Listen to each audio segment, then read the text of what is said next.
For the first 150 years of its existence, the U.S. Navy operated on a simple logistical principle: buy it locally.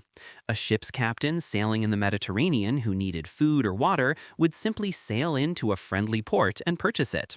The ship carried durable goods from home: cannons, powder, spare sails, but consumables were sourced in theater.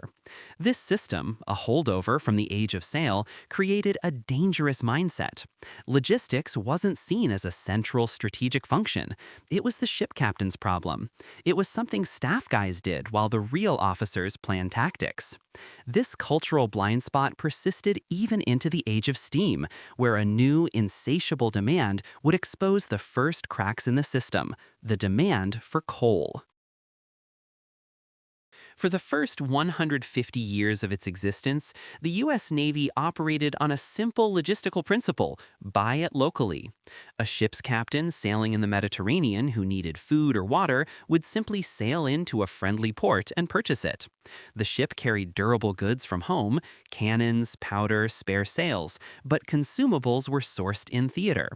This system, a holdover from the age of sail, created a dangerous mindset. Logistics wasn't seen as a central strategic function. It was the ship captain's problem. It was something staff guys did while the real officers planned tactics. This cultural blind spot persisted even into the age of steam, where a new, insatiable demand would expose the first cracks in the system: the demand for coal. The American Civil War was the first major test. Suddenly, the Union blockade required hundreds of steam-powered vessels patrolling thousands of miles of coastline.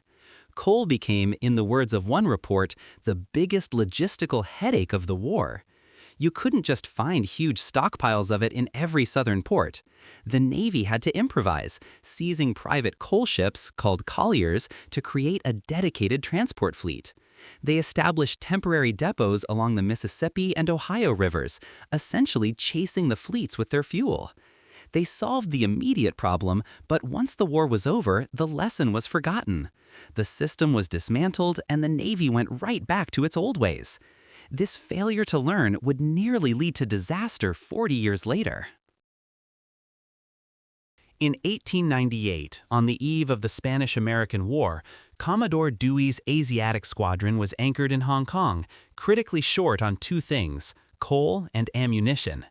He got creative with the coal, buying two foreign steamers and turning them into instant supply ships to get around neutrality laws. But you can't buy modern naval shells at the corner store. That specialized ordnance had to come from the United States, and private shippers were terrified of carrying explosives into a potential war zone. In a move that highlights the knife-edge nature of this crisis, the Secretary of the Navy had to arrange for a Navy cruiser, the USS Baltimore, to haul the ammo all the way from Honolulu. The ship arrived in Hong Kong just one day before war was declared. Had it been a day later, British neutrality rules would have stopped Dewey from taking on the ammo.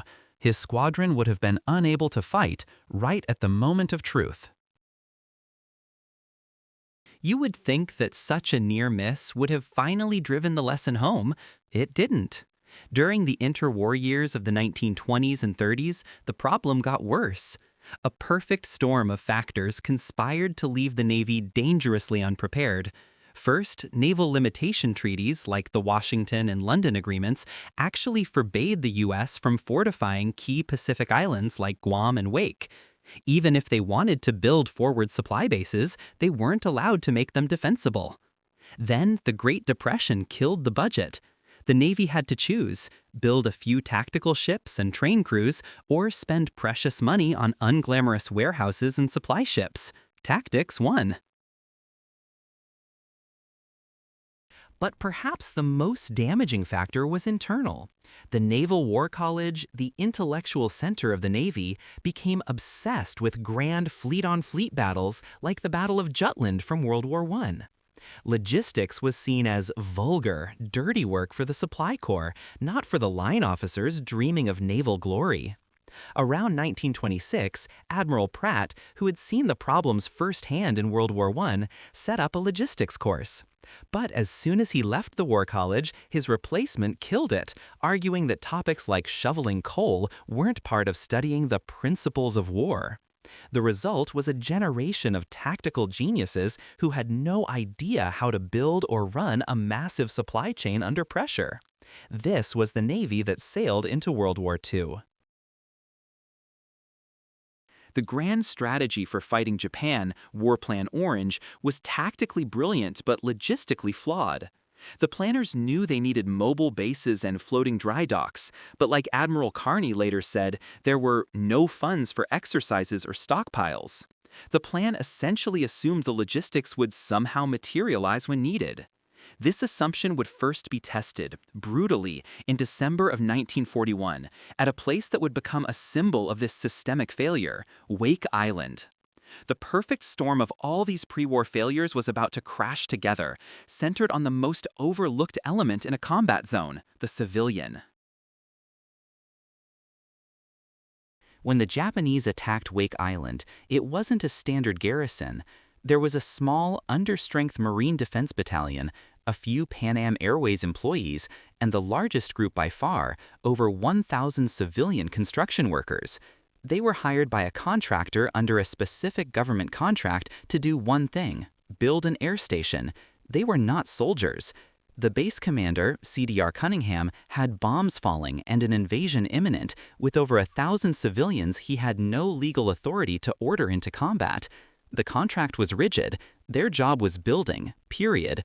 But when the shooting started, necessity and self-preservation took over. Many of those contractors grabbed rifles, manned machine guns, and volunteered to fight alongside the Marines.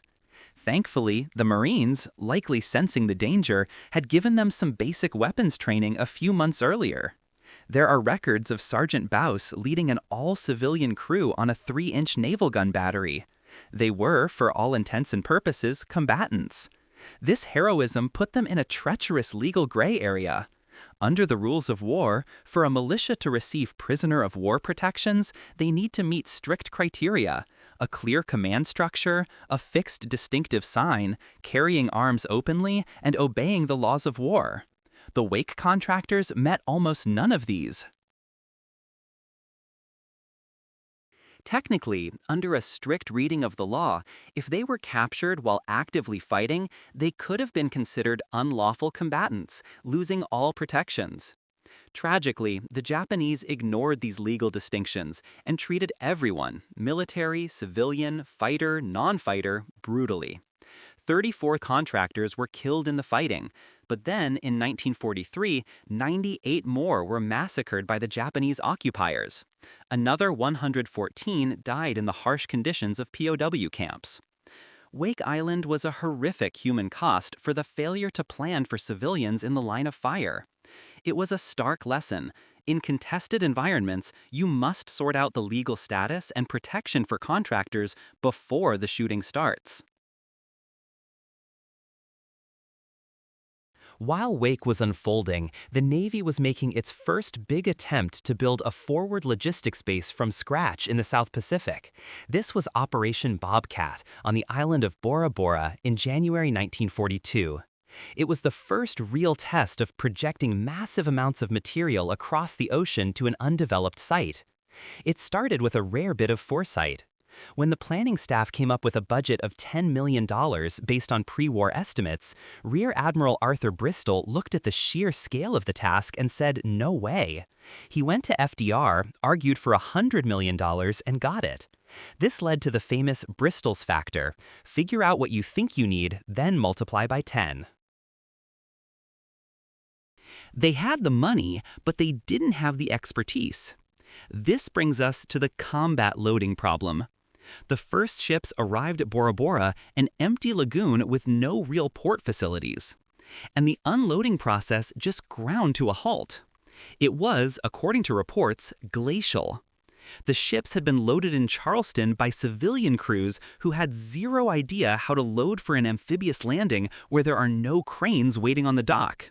So, the essential gear needed to start unloading, the cranes, the heavy bulldozers, the pier equipment, was buried deep in the holds underneath tons of other supplies. The tools needed to unload were trapped inside the ships. It sounds almost comical, but the sources say it took 3 solid weeks just to dig out the first crane. In the meantime, men were trying to drag heavy equipment off barges with inadequate tractors. It was a total mess, a failure of planning and communication. It was here that a Commander Carl Sanders, witnessing the chaos, wrote a report with recommendations that would become standard practice. He proposed a dedicated commander convoy to plan the entire voyage, including the loading process, and a supercargo officer to manage the unloading at the far end and ensure the cargo manifest was absolutely accurate. These painful first steps at Bora Bora were just the warm-up act for the main event, Guadalcanal. Guadalcanal, from August to December 1942, is where all the pre-war deficiencies converged into an absolute crisis. This was before the LST, the landing ship tank, became widely available. Admiral Richmond Kelly Turner had to make do with what he had: small Higgins boats, surf boats, and motorized barges, none of which were designed for hauling huge amounts of cargo onto a contested beach.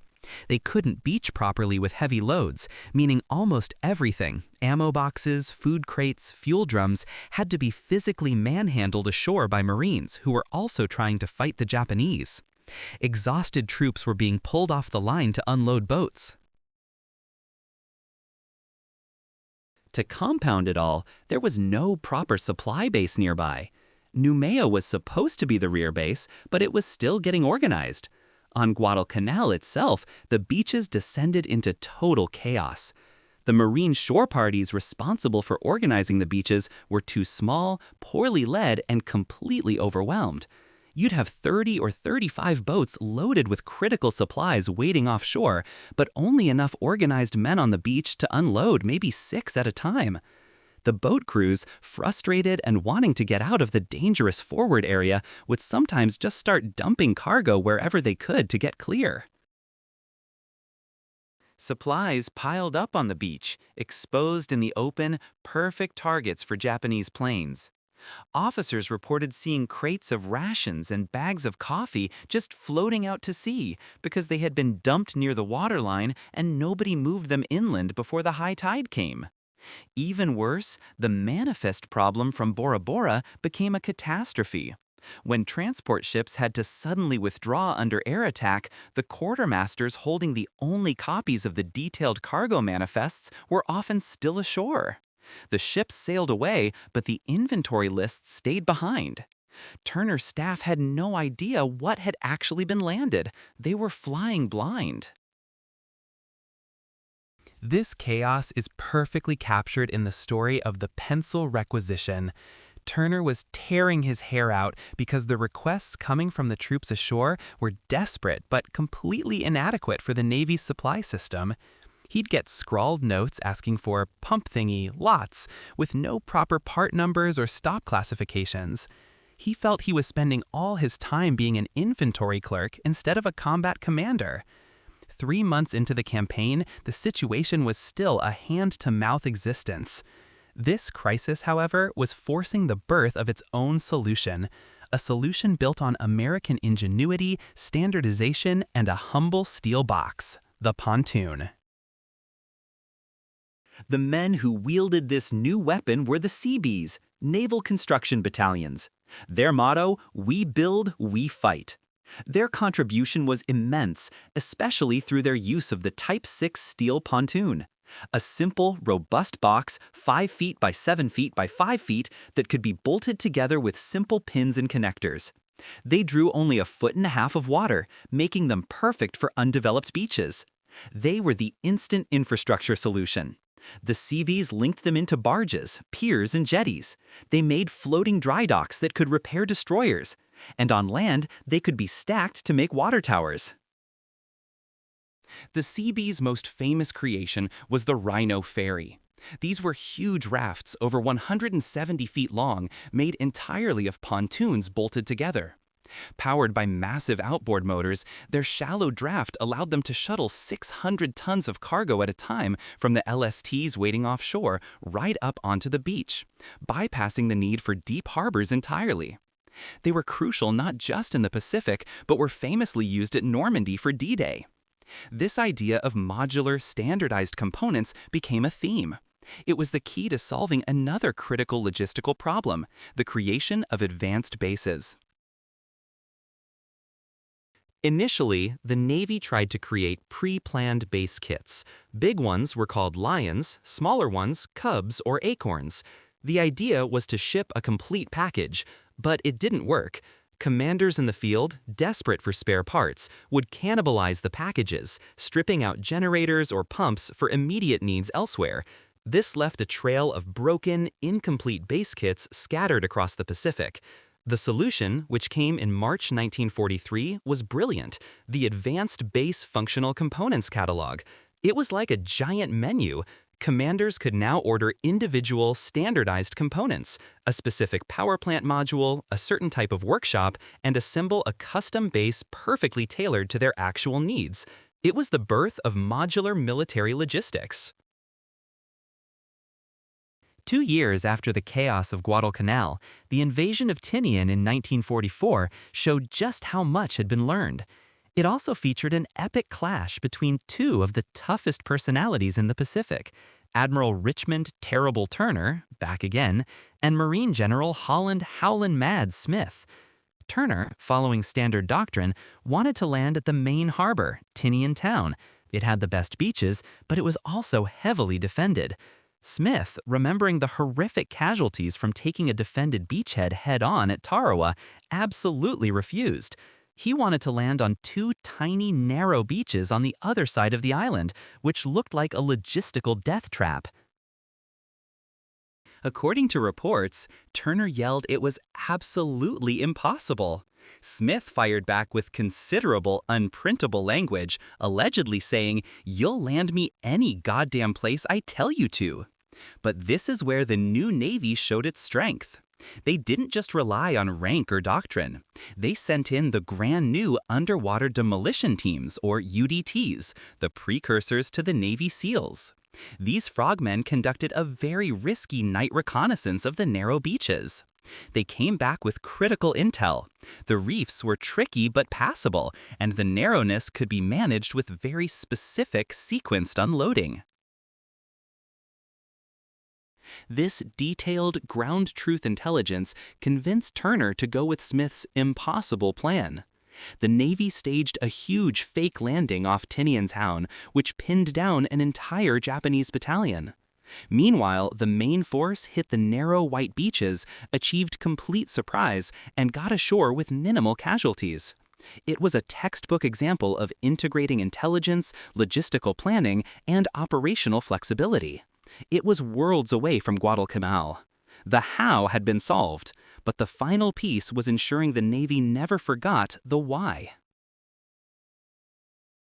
The man who spearheaded this cultural shift was Admiral Robert "Mick" Carney.